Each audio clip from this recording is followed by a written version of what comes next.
Comment l'information se distingue de la connaissance? Ce qu'on peut dire brièvement, c'est que la connaissance est une expérience subjective. C'est la rencontre d'un sujet avec sa subjectivité, cette rencontre avec un objet d'information, avec un support d'information, avec un contenu informationnel. Et du coup, la connaissance, ce n'est pas uniquement l'information qui va être accédée ou qui va être connue, mais c'est cette relation entre le sujet, avec tout ce qui caractérise cette subjectivité, et une information.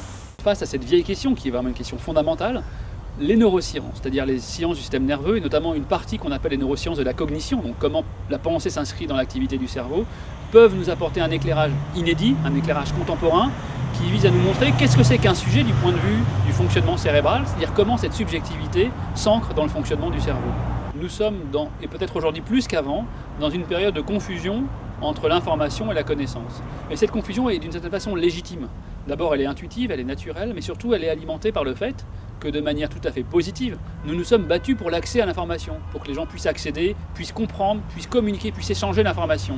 Mais ce faisant, on en est arrivé à oublier un peu que connaître, ce n'est pas que l'information, c'est cette relation entre la subjectivité et un contenu informationnel. Et donc, il faut bien réaliser à travers la prise en compte de la subjectivité que connaître, ce n'est pas juste une histoire d'information. C'est une histoire d'information, mais c'est une histoire d'un sujet entendu comme ça avec des informations. Le cerveau est un organe qui est marqué par sa plasticité, c'est-à-dire par le fait qu'il va être transformé, même au niveau le plus physique, dans sa structure synaptique, des communications avec les neurones, etc. Eh bien, le cerveau est un organe qui est sans cesse transformé par son expérience. Et donc, sans être trop métaphorique, ne prendre que ça en compte et le mettre en relation avec ce qu'on vient de dire sur la connaissance par rapport à l'information, ça veut dire qu'effectivement, quand vous vivez une expérience subjective avec une information, vous n'êtes plus tout à fait le même, et notamment votre cerveau n'est plus tout à fait le même, donc votre façon de voir le monde peut être affectée par cette expérience de connaissance. Les connaissances vraiment récentes que nous avons sur le cerveau, elles ne se limitent pas à celles dont nous parlons, c'est-à-dire qu'il a trait à une question locale qui est la connaissance, mais de manière plus générale, on voit vraiment que cette transformation inédite de nos connaissances va avoir et a déjà un impact très important à la fois en médecine, pour aborder et peut-être améliorer, on l'espère rapidement, le traitement de plusieurs maladies cérébrales pour lesquelles il n'y a pas encore d'éléments de prise en charge suffisamment efficaces, les Alzheimer, les accidents vasculaires cérébraux, la sclérose en plaques, etc. Il y en a malheureusement beaucoup. Et également l'interface entre les sciences de la cognition et puis d'autres branches de la biologie, la génétique, les biotechnologies en général. Et puis, de la même façon qu'on a inventé l'écriture avec des supports de mémoire externes, on peut avoir de plus en plus l'idée d'une interface entre le cerveau et des supports extérieurs qui peuvent être extérieurs ou même très proches du cerveau, des électrodes posées, ou dans certaines maladies, il y a des fois des stimulateurs cérébraux qu'on implante, comme par exemple dans la maladie de Parkinson. Donc de commencer à avoir des interfaces, disons, cerveau-machine, qui n'ont pas but de déshumaniser l'homme, mais d'arriver à accroître aussi certaines de ses facultés, notamment dans des situations de maladie ou de souffrance ou d'incapacité. Une des questions aussi qui se pose, c'est évidemment où situer l'humanisme dans cette recherche de science. Je crois qu'il faut à la fois être lucide d'éventuelles simplifications abusives ou caricatures de la science, comme ça a déjà existé en anthropologie, en génétique, etc. Donc nul n'est à l'abri de ça, mais il n'y a pas de raison que nous ne puissions pas en prendre conscience.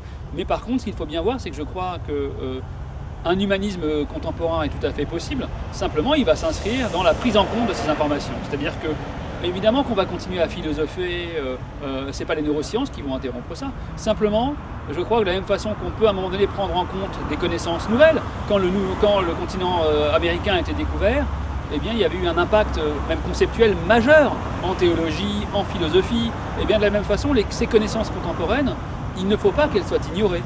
Elles vont de manière, je dirais, obligatoire, être prises en compte pour produire une pensée qui va nous donner quelque chose de nouveau.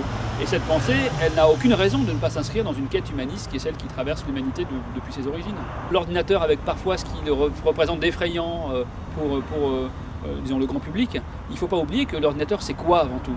C'est pas quelque chose qui est tombé du ciel, c'est le fruit du produit de l'activité intellectuelle humaine. C'est-à-dire que c'est déjà une production du cerveau humain, une production de la culture humaine. Et donc cette production, elle ne correspond pas à la manière de laquelle nous, notre cerveau, traite l'information, mais il y a déjà des points importants. Par exemple, le fait qu'un neurone est dans deux états, activé ou pas, et le fonctionnement 0-1 de la logique binaire, ce n'est pas tout à fait étranger au fonctionnement des neurones.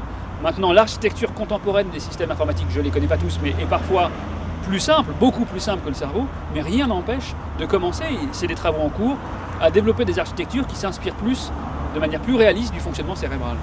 L'impact des nouvelles technologies sur l'architecture et le fonctionnement du cerveau est évidemment une question majeure. Une question d'abord qui intéresse tout le monde, puisqu'on nous la pose très souvent, et puis qui est une question intrinsèquement importante.